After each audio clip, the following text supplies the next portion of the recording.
Loom in the name of Crash. You are watching Women's Time with Anam Parvez. अजीजों, आज की जो हमारी मेहमान है वो किसी तारुफ की मोहताज नहीं। आसान लफ्ज़ों में कहूँ तो वो ऐसी बहुत सी बहनों बेटियों की मदद करती हैं जो कहीं ना कहीं दरिंदा सिफ्त इंसानों की बुरी हवस का निशाना बन जाती हैं। उनका ताल्लुक TMG फाउंडेशन से है। मैं आपकी भरपूर तालियों में सिस्टर मारिया सलीम को अपने शो में वेलकम कहती हूँ, जो कि यूथ सेंसेशन भी हैं। सिस्टर, आपका आने का बहुत बहुत शुक्रिया। Thank you so very much, God bless you. और मैं आपकी बहुत शुक्रगुजार हूँ आज के दिन के लिए।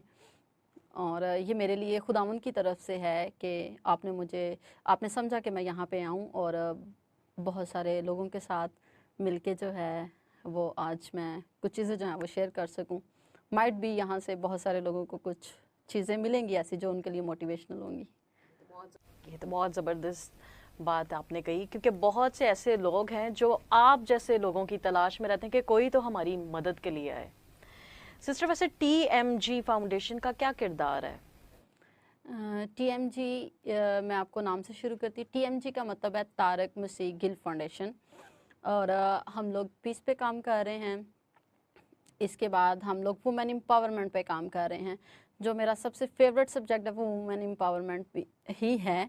वुमेन एम्पावरमेंट पे कर रहे हैं। प्रोसिक्यूशन के बहुत सारे केसेस हैं जिनको हम कर रहे हैं। ये इन दिनों में हम टोटली जो है वो प्रोसिक्यूशन के केसेस ही कर रहे हैं। और इसमें जो है हम लोग क्रिमिनल केसेस जैसे आजकल फोर्स्ड कन्वर्जन और फिर उसके बाद रेप केसेस हैं, इन पे हम लोग काम कर रहे हैं। तो आपको लॉ के लिए वैसे किसने मोटिवेट किया? क्योंकि आप लॉयर भी हैं, आप खादमा भी हैं, तो लॉ का ख्याल कैसे आया? लॉ का मुझे TMG फाउंडेशन से ही।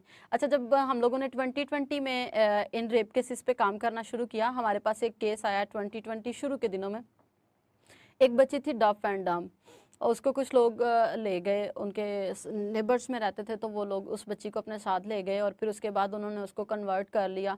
16 तारीख को वो बच्ची अपने घर से गई और 17 तारीख को वो बच्ची का निकाह भी हो गया उस मुस्लिम बंदे के साथ। और फिर उसके बाद जो एक मज़हब का एक सर्टिफिकेट होता है वो भी इशू हो गया। और जब इस केस में थी मैं, ये बड़ा डिफ़िकल्ट केस था मेरे लिए और इसके लिए हमने बड़ी स्ट्रगल की। तो फिर उसके लिए हर रोज़ ऐसा होता था, कभी पुलिस स्टेशन में जा रहे हो, कभी अदालत में जा रहे हो, कभी पुलिस स्टेशन, कभी अदालत। तो फिर उसके बाद ऐसे और भी बहुत सारे केसेस आना शुरू हो गए। फिर एक केस आया हमारे पास गुजरांवाला से, एक बच्ची थी सैरिश, उसका केस था। फिर एक और ऐसा केस था, फिर मुस्कान, फिर एक बच्ची है एंजल 8 साल की, उसका केस था। जब इन सारे केसेस में मैंने काम करना शुरू किया और फिर इनके लिए मैं हेयरिंग्स पे भी जाती थी इनके साथ कोर्ट, और आधा लो तो वही हो गया।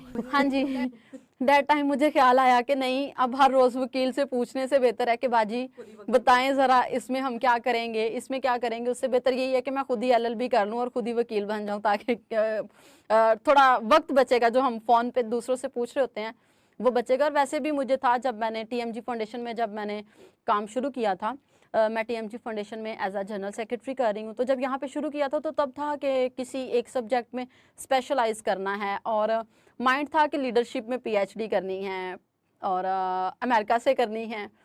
तो लेकिन खुदावंद की मर्ज़ी ये थी कि मैं LLB करूँ। और बिल्कुल ये मेरे लिए मतलब बड़ा एक वो है, मेरी गवाही है कि खुदावंद ने मुझे कहा कि तू LLB कर। मैंने तुझे जो है ना जिस काम के लिए चुना है वो काम ये है कि तू ऐसी बहुत सारी बेटियों की आवाज़ बने।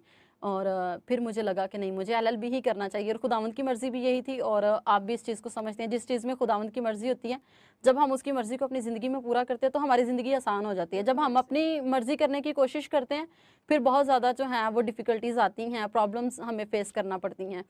तो मैंने LLB इसी वजह से शुरू किया, क्योंकि एक तो ये खुदावंद की मर्ज़ी थी, दूसरा खुदावंद ने मुझे जो तोड़ा दिया है, जो खिदमत मुझे दी है कि मैं ऐसी बहुत सारी बच्चियों की आवाज़ बनूं जो किसी ना किसी तरह से दरिंदा सिर्फ लोगों में फंसी हुई हैं, जो किसी ना किसी तरह से प्रॉब्लम्स को फेस कर रही हैं, या उन्होंने अपनी ज़िंदगी में बहुत बड़ी बड़ी मुश्किलात का सामना किया है। तो उसके लिए ये ज़रूरी था, इस वजह से मैंने फिर LLB शुरू किया। और अभी मैं लंदन यूनिवर्सिटी से कर रही हूँ, मेरा फर्स्ट सेमेस्टर वहाँ पे चल रहा है, और खुदावंद ने चाहा तो 3 सालों में ये कोर्स मुकम्मल हो जाएगा। Praise the Lord. सिस्टर, ये बड़ी ज़बरदस्त बात है कि खुदावंद आपको एक ज़बरदस्त तरीके से इस्तेमाल कर रहा है। और बहुत से लोग इन चीज़ों से डरते हैं, अदालतों के चक्करों से, कोर्ट कचहरी से भागते हैं लोग, लेकिन आपके अंदर खुदावन ने एक न डर दिल भी रखा है। अच्छा सिस्टर, मैं ये जानना चाहती हूँ कि लोग आपसे कैसे रब्ता करते हैं, जो लोग कहीं ना कहीं किसी ना किसी प्रॉब्लम का शिकार हुई होती हैं, स्पेशली ख़वातीन, क्योंकि वो तो घरों से बाहर भी नहीं निकल पाती। बहुत सी ऐसी बच्चियां भी हैं जिनके साथ घर में ही ज्यादती हो रही होती है, तो वो कैसे रब्ता करते हैं फिर आप? ये है इस घर में ये है, फिर लोग उनके साथ रब्ता करते हैं। और इवन के हम लोग खुद भी जिन एरियाज़ में हमारे कोऑर्डिनेटर्स हैं, हम उन एरियाज़ में जाते हैं। हम ज़्यादातर बैकवर्ड एरियाज़ को विजिट करते हैं, वहाँ पे हम सेमिनार्स भी करते हैं, अवेयरनेस सेमिनार्स भी करते हैं हम लोग। फिर हम लोग वहाँ पे अपने कॉन्टैक्ट जो हैं वो छोड़ के आते हैं, ताकि अगर कभी किसी को हमारी ज़रूरत पड़े तो वो हमसे रब्ता कर सकें। तो ज़्यादातर तो इसी तरह से होता है कम्युनिकेशन। या फिर कुछ ऐसे होता है कि कुछ ऐसे केसेस आप जैसे लोगों के पास आ जाते हैं, कुछ इस तरह के जो हमारे बहन भाई जो ऑलरेडी काम कर रहे हैं उनके पास ऐसे केसेस आते हैं, फिर वो हमें कॉल करते हैं कि इस तरह का कोई केस है, तो ऐसे हो गया वैसे हो गया, तो वो फिर हमारे साथ उनका रब्ता करवा देता है या तो नंबर एक्सचेंज कर देते हैं। बिल्कुल ऐसे जैसे सिस्टर अभी आपने बताया कि बैकवर्ड एरियाज़ में जाते हैं, अवेयरनेस सेमिनार्स करवाते हैं, तो ऐसे एरियाज़ में तो बल्कि ज़्यादा इंसिडेंट्स हमें देखने में मिलते हैं। क्या कभी ऐसा हुआ है कि आप किसी एरिया में ऐसे गए हैं सेमिनार के सिलसिला में, और आफ्टर सेमिनार कोई बहन या बेटी आई हो कि मेरे साथ ये प्रॉब्लम है? मैं एक दफ़ा गई थी कसूर के एक इलाका में, और वहाँ पे मैं सेमिनार से जैसे ही फ्री हुई, तो जैसे अभी आपने बताया कि खुदा ने मुझे एक दिलेर दिल दिया है, और ये खुदावंद की शुक्रगुजारी है। और मैं जब भी बोलती हूँ मैं बिल्कुल ना डर हो के बोलती हूँ, क्योंकि मुझे इस चीज़ से नहीं डर लगता और हमें इस चीज़ से डरना चाहिए जो रूह को हलाक बिल्कुल करते ऐसे। हैं। जिस्म की हलाकत से हमें डर नहीं लगना चाहिए। तो मुझे जिस्म की हलाकत से बिल्कुल भी डर नहीं लगता, क्योंकि हम सारे ज़मीन पे मुसाफिर हैं, हम सब ने एक दिन मरना है। तो मैं इस चीज़ पे मेरा बड़ा स्ट्रॉन्ग बिलीव है कि हम जो भी करें वो बिल्कुल ना डर होके करें। तो एक एरिया में मैं एक सेमिनार में बात कर रही थी, तो वहाँ पे मेरे पास एक लड़की आई जिसने किसी दूसरे मज़हब में शादी की थी। तो जब मैं बैठी हूँ खाना खाने के लिए, तो वो मेरे पास आई और आके रोने लग गई। और मैंने उससे पूछा, मैंने कहा अब मुझे नहीं पता था, मुझे कहती मैंने आपसे बात करनी है। मैंने कहा अब थोड़ी देर में मैं मतलब फ्री होती हूँ तो मैं आपसे लाजम बात करती हूँ, क्योंकि वहाँ पे और बहुत सारे लोग बैठे थे जिनसे मैं बात कर रही थी। कहती मैंने सेपरेट बात करनी है। मैंने कहा आप मुझे 5 से 10 मिनट दें तो मैं आपसे बात करती हूँ। और मैंने उस लड़की का नाम नहीं पूछा था कि आपका नाम क्या है। जैसे ही मैं फ्री हुई तो मैंने उस औरत से पूछा, वहाँ पे जिस औरत ने हमें इन्वाइट किया था, मैंने कहा बाजी यहाँ पे ना मेरे पास एक लड़की आई थी और मुझे ऐसे लगता है कि जैसे उसने ना गैर मज़हब में शादी की है या उसका अफेयर है किसी लड़के के साथ। तो हाँ जी, तो मैंने कहा मुझे ना उस लड़की से मिलवा दें। अब मुझे थोड़ा सा डर भी लगा, मैंने कहा वो कहेगी कि हमारे घर में बैठ के हमारी ही बच्ची के बारे में ऐसी बात कर रही है। तो उसने मुझे बताया, कहती हाँ जी वो हमारी एक बच्ची है, उसने एक मुस्लिम लड़के के साथ शादी की है, तो वही आई होगी आपके पास। फिर मैंने उस बच्ची को बुलाया, मैं उसके पास बैठी, फिर उसने मुझे अपनी सारी स्टोरी सुनाई कि उसके साथ क्या होता है यहाँ पे और क्या हो रहा है। उसने बताया कि मेरे पेरेंट्स भी मुझे नहीं रखना चाह रहे। डेफिनेटली पेरेंट्स हैं, उन्होंने बच्चे को पाला, और जब बच्चा इतनी बड़ी गलती करता है तो माँ बाप नाराज़गी तो होती है। नाराज़ होते हैं। तो उसके ससुराल वाले भी उसके साथ अच्छा सलूक नहीं कर रहे थे। एक बच्ची थी और वो बच्ची उन्होंने उससे ले ली थी, रात को उसको मार पीट के घर से निकाल देते, और फिर उसको अक्सर लफ्ज़ तो फिर उसने कहा कि मैं डिवोर्स लेना चाहती हूँ, लेकिन मेरे माँ बाप मुझे नहीं रखना चाहते हैं, पर मैं कहाँ पे रहूँगी। तो उसके लिए हम लोगों ने किया था। और फिर ऐसी जो लड़कियां होती हैं, ऐसी जो औरतें होती हैं, हम उनको मेडिकल एड प्रोवाइड करते हैं, हम उनकी काउंसलिंग करते हैं बाकायदा। फिर हम उनको सिखाते हैं कि कैसे आप जो हैं वो अपने मज़हब में रह सकते हैं, और किस तरह से हम उनको रिलीजियस एजुकेशन देते हैं।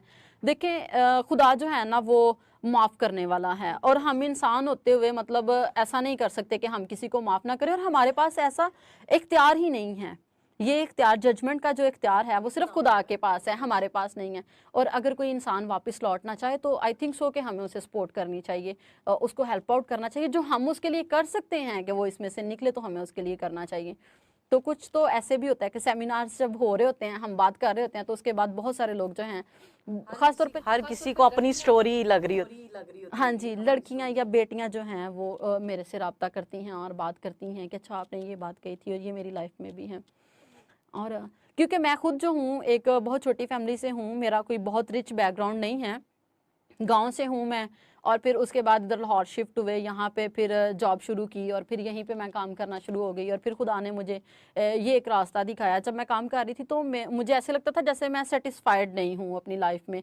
मेरी सैलरी बहुत अच्छी थी, बट ऐसे था जैसे इनर सेटिस्फाइड नहीं है। और फिर जब ये काम करना शुरू किया तो ऐसे लगता था, हाँ जी, बिल्कुल इसमें सैलरी बहुत कम थी, लेकिन इसमें ये था, इसमें रिस्क भी बहुत ज़्यादा है, लेकिन फिर भी ऐसे लगता है जैसे लाइफ इतनी पुरसकून है और इनर सेटिस्फाइड हैं। तो तब से मतलब इस चीज़ को खिदमत समझ के कर रही हूँ। जब बाइबल कॉलेज से ग्रेजुएशन किया था तब ये लगता था कि मेरी खिदमत जो है वो एज अ पास्टर है, मैंने पास्टर बनना है। लेकिन खुदावन ने कोई और प्लान सोच रखा था। जी बिल्कुल, खुदावंद ने कोई और प्लान रखा हुआ था मेरे लिए। और मैं अपनी ज़िंदगी में कोशिश करती हूँ कि मैं खुदा से सैमुएल की तरह कह सकूँ कि खुदावंद मैं हाजिर हूँ, तो जो मेरी ज़िंदगी में काम लेना चाहता है वो मुझसे ले। प्रेज़ द लॉर्ड, ये बड़ी खूबसूरत बात की, क्योंकि बहुत से लोग ऐसे हैं जिनको खुदा की आवाज़ की पहचान ही नहीं है। खुदा की आवाज़ को सुनते तो हैं, दरगुजर कर जाते हैं और अपने दुनिया के कामों में उलझे रहते हैं। लेकिन ये बहुत खूबसूरत बात आपने कही कि मैं खुदावन के लिए हर वक्त हाजिर हूँ।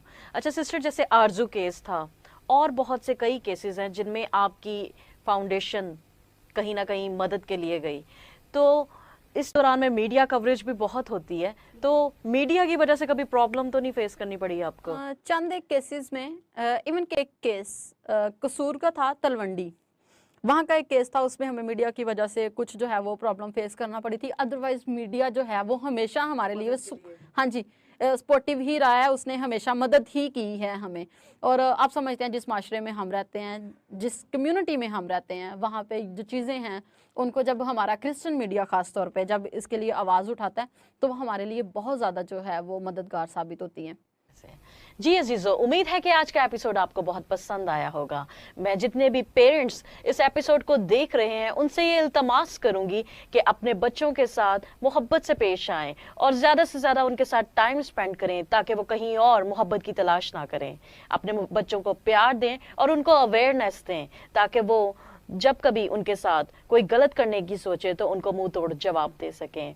मैं फिर आऊंगी लेकर नया एपिसोड, लेकर नई मेहमान, only on women's time with Anoop Parvez. देखते रहिए जॉन टीवी।